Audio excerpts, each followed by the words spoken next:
ती का आई वांग करीत नाही. 3000 लोकांना उद्या काला झाल्यावर पंगत वाढणारे कोण आहेत? पोर आहेत. पत्रवळ्या उचलणारे कोण आहेत? प्रत्येक गावात काय झालंय महाराज, पोरं काम करतात पण ही जुनी मंडळी नंगाटे जमूनच देत नाही पोरांना. पोरानं टाळ घेतला म्हातारं उठलं घात. ते पोर म्हणलं बोंबलू नको, हा टाळ तू बाई वाड्यावया पुढं नाही जात.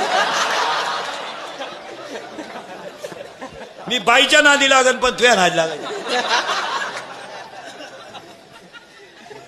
ही जुनी मंडळी लई खोडीची.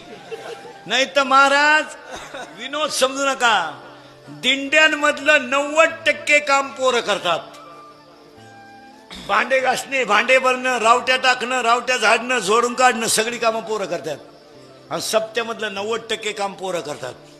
उद्या पंगत बसू द्या, शेवटच्या टोकाला बुंदी नाही, नुसती माईकवर सांगा 6 बादल्या घेऊन पडतात पोरं. मग पोरांचं कौतुक करायला काय आलं? प्रत्येक गावातल्या सप्ताह कमिटीला सांगून ठेवतो, सप्त्याला तारखा तुम्ही कुणाच्या घ्या त्याची काय आम्हाला घेणं नाही, पण सप्त्याच्या मिटिंगांना 2-2, 3-3 पोरांना बोलीत जा. त्यांच्या कानावर, त्यांच्या मनानं नका करू पण त्यांच्या कानावर असू द्या. पोरांचे सल्ले घेत जा. पोरं सगळेच बिनडोक येत असं नाही. तुम्ही फार पत्रिका छापायची आणि मग पोरांना म्हणायचं पोरो मंडप ठोकायचा आहे का आलं तो पित्र आहे का? पोरांना मध्ये घेत जा. आणि गावातल्या सप्ताह जत्रा या गोष्टी पोरांना जर मध्ये घेऊन केल्या कधीच तोट्यात गंमत येत नाही.